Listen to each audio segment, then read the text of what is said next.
Hey everybody, Scott here with Trilogy Talk. It's Friday, it's cold today in Kansas, and so I couldn't go out to any fields and record some videos that I really want to do. And one of the projects that I've been wanting to do is talk about my Dynamic Discs Vandal collection. So out of everything that I have, it's kind of interesting that the Vandal really isn't even the big part of it. My love for the Vandal, for throwing the Vandal, has ultimately led to me collecting the Vandals and getting all the different variations. And then some of the, I don't know, I've been lucky enough to be in certain places to be able to get some of the Vandals that not everybody has been able to get or see. So today I'm going to talk about the Vandal a little bit, and if you've watched me at all, you've known that I've talked about the Vandal plenty, but this will be the first time that I've really gone in depth with the Vandal. So the Vandal was last year's, the 2019 Trilogy Challenge disc. It is 9.5, -1.52 are the flight numbers of it. And what I really like about it is it's just a very small, it's a small rim. It fits in my hand well. Again, in my videos, a lot of times I say I'm about a 350-foot thrower, 940 rated right-hand backhand player, and I don't throw exceptionally far, but I feel like I can crank on these, and ultimately they stay fairly straight on me. If I put them with the little Annie, they'll churn, but they'll come back out. If I throw them with the hyzer, I'll even get them to stand up a little bit, but they'll come back out. And I don't normally throw it around 100%. I throw it probably about 80%. I do have a Vandal review on my YouTube channel, youtube.com/Trilogy Talk, if you want to see. And I'm throwing those shots sometimes fairly hard, and it doesn't flip too much, even in some of the headwinds. Now, yes, as they beat in a little bit more, they'll tend to get a little flippier for me over time. But I'm okay with transitioning those out. I think currently right now I have about 5 different of them in my bag, just for different wear patterns. And I'll go through a little bit of stability here before the end of the video. But again, it started in 2019 with the Trilogy Challenge. So we have the traditional stamp, Trilogy Challenge. This is the one that a lot of people have seen. One of the anomalies that came out of that batch is the Air Vandal. It doesn't say Air Vandal, but when you look at it, I don't know how well you can see it in the video, but you can see the little micro bubbles. These usually are weighing in at the really low 160 gram area, but it's those micro bubbles is what you can see. And even Latitude or DD has come out and they call it an Air Vandal, even though it's not an official Air Vandal. It's not what's pushed.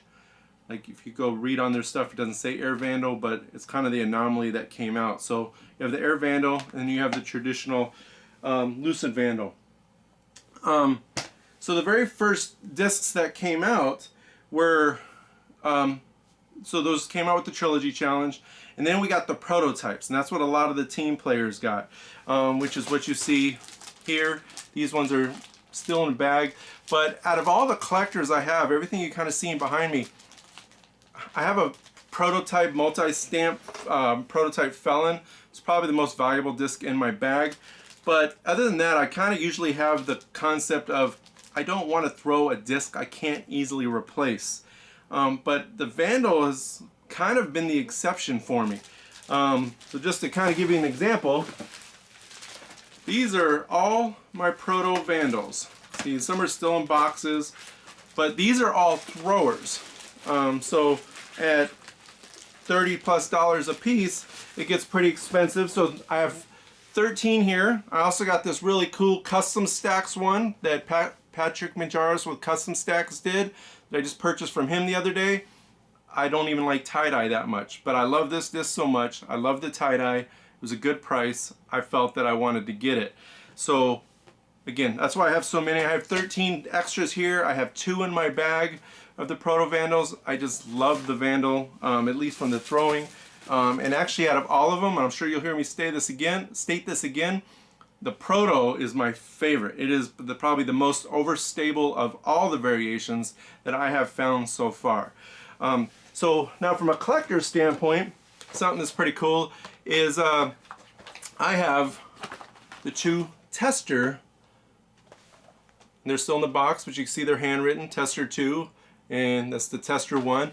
And these were the prototype Vandals that were used by Dynamic Discs out in the field before the disc was coming out, while they were kind of getting used to it. And when you see Bobby and Danny and those guys, Robert, and they're out there doing the reviews, this is the discs they were using. So although these really aren't any different than the 15 prototype Vandals I just showed you, these one have that little special connection because they were what were used to initially brand and market the Vandals, what the players, EMAC and those guys used to test. So, and that's why they write the tester on it. Even though the disc isn't any different, it does have a little bit of a different symbolic meaning. At least to me it does. So that's all part of the collection. So we'll even go one step further back from there. So here I have, these ones were sent, so these are Dyemax stamped, and these are prototype Vandals as well.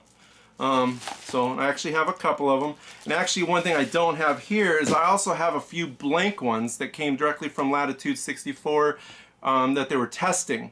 So these ones were actually created before the prototype that I just showed you. I don't think it's a separate run. I know they didn't change the molding or anything like that. But these are probably the ones I consider more the actual prototypes. These are the ones that, the yellow ones that Latitude made when Tomas was over there testing the Vandals. That's what these were. And like I said, I've got a couple blank ones of these that they sent me from their test run.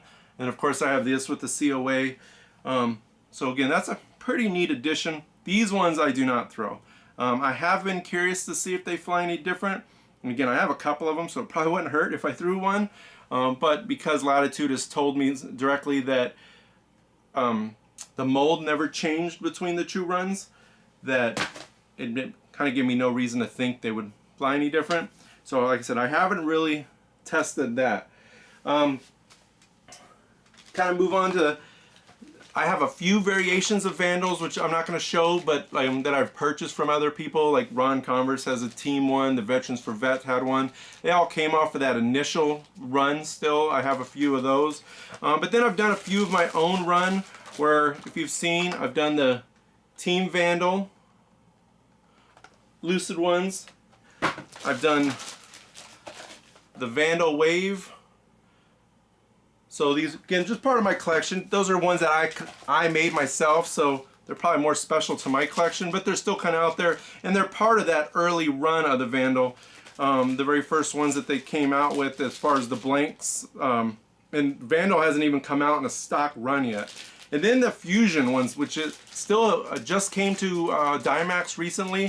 So I made the Team Vandal again, one with black and one with red flag.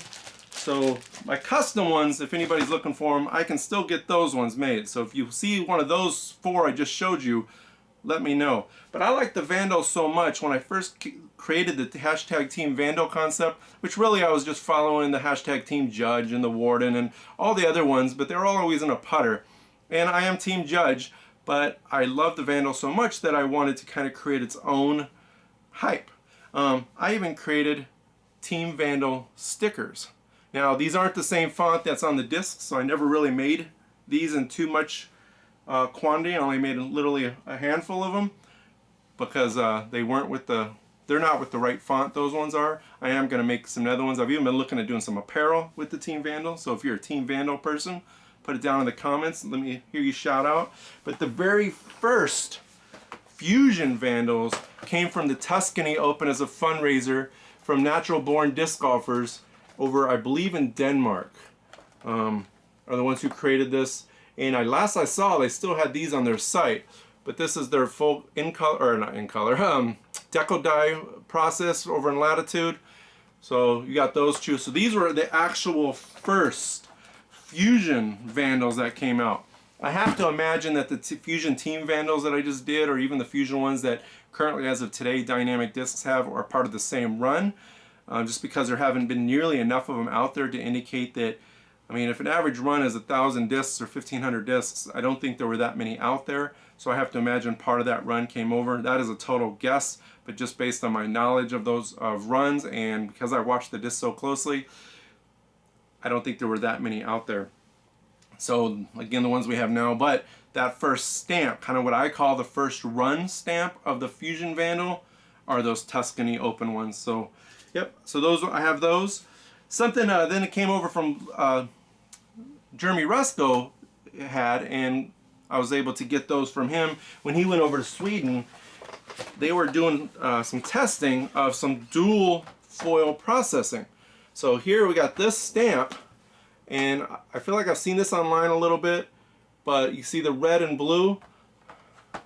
So I have, every one of these are different. So there's the red and blue, and then I've got a black and a green, black and silver. I should have probably took them out of these boxes so they weren't so reflective, but black and copper, a black and lavender, black and purple, and that purple is pretty vibrant on there. And then we got a black and blue. I don't know if there's any more of these that exist. They were something that, again, Latitude 64 was kind of playing with the two-tone foil. As if you've watched enough of them, you know they don't do the two-tone foil very often. So I'd say that's definitely not very common. So that is the major Vandals that I have that are your traditional Lucid and Fuzion.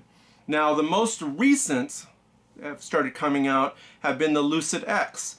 And everybody's kind of seen the phenomenon of Lucid X. And just to give a little backstory, so I am the director of the United States Amateur Match Play Championships, and we wanted to come up with the disc that we allow our local bracket directors to have as a fundraiser. And of course, me being the Vandal guy, and the Vandal being still a new enough disc at the time we had to create that for production, I said, let's create the Lucid X Vandal. So we have this Lucid X Vandal. So this is supposed to have been the stamp, and this is the stamp that is out there. But there's also the traditional, which is what you see here, the bar stamp Lucid X Vandals as well. Just to give a little backstory, when we got the Lucid X Vandals, they were all supposed to be stamped with this special edition Vandal stamp, but they weren't. A lot of them were stamped with the bar. Once we realized that, we took a lot of the remaining blanks and made them with this. There's definitely a lot more of the bars, which I do have. I just realized I didn't bring it out here though. But so you have the Lucid X bar Vandal, and then you have the Lucid X special edition one, which came out. It's not special edition plastic, just the stamp to indicate that it is a Lucid X Vandal. And this one, of course, is black on black, so I really like that as well. The last two here, a couple, you guys probably have never even seen. And I'm probably going to get some questions on these ones, and I'll answer what I can for now. But first, we have the Lucid X Moonshine first run stamp. So this particular one is a misprint. This is my thrower. I have the regular stamp as well. I just don't have it here yet. And if you've watched Season 2, Episode 3, me and Derek Brooker go on there and we talk about some of the GBO special releases. Well, the reason this disc was ultimately created was, oh, I see Pat's on the board. Hold on, Pat. I was just showing off my Vandal here. So, all right. So these, me and Derek, for the GBO, we have the GBO exhibit where we display all of our collector discs. Well, one of the things we wanted to do as collectors was be able to offer collector discs at a collector exhibit. So again, kind of like the USAMPC where I got the ability to help with that production for that, I kind of choose the other part with the exhibit, so it's part of the same run. And we didn't want mass amounts, 1,000, 2,000 plus of a disc to be a collector. We wanted only a small amount. So we have, I think, approximately 240 Moonshine, Lucid X Moonshine Vandals. Half of them have the first run, and the other half have a GBO stamp. So again, Season 2, Episode 3, go back and check it out in more detail. But ultimately, at the end of April, between Dynamic Discs and Derek with Truly Unique, they're doing some stuff that's ultimately where those discs are going to become available. I don't have those discs available. Derek doesn't have those discs available to sell individually. They're part of packages. I think a mystery package of some kind. So if you're interested in that, just kind of keep an eye out with Truly Unique. I think it's also going to be out on the fan page as well for the Lucid X Moonshine Vandal. Alright, and the last one, this one is probably in my mind going to be one of the more collector discs, and it's just kind of the way it worked. And again, with that exhibit, we try to come up with cool ideas that are, they're going to be collector. I mean, the whole reason getting to have it there is to have the collection and for people to get collector discs. So they allowed us to have these made up where we have first run Dyemax printed, where these other ones are foil printed. These are Dyemax printed. First run Lucid X Moonshine. These come from the same run as the USAMPC ones, the one I just showed you where I was just talking about the two individual stamps. But we had approximately 25 of these made up with just these stamps. Now, I will let you know, I don't know the exact details, but next week on Trilogy Talk is ultimately where I'm gonna push those out to the public. More than likely, it's gonna be in like a lottery system or something like that. I'll talk about that separate on the page, not so much in this video, but that's what ultimately for here. So there's only gonna be 25 of these Dyemax printed Lucid X first run Vandals. So again, although even though USAMPCs are part of the same runs, as time progresses, I mean, sometimes that memory goes away, the runs kind of mix in with other runs, but again, that first run stamp kind of signifies that difference. So again, that's kind of what makes this one so special, and I think that's pretty cool. I mean, even when I kind of proposed the idea for the exhibit, and that's the only reason we got it. It wasn't really a special exemption TD was doing for me as an individual, as Trilogy Talk, or with Derek with Truly Unique. The idea is for it to be at the exhibit. But since the GBO was canceled due to the coronavirus this year, we didn't want to lose that collection either. We didn't want to lose that ability to market and brand those discs as part of a collector exhibit. So we still had the opportunity to move forward with them. They just weren't done with the initial intentions of the way we wanted them to go. So, but that is my Vandal collection.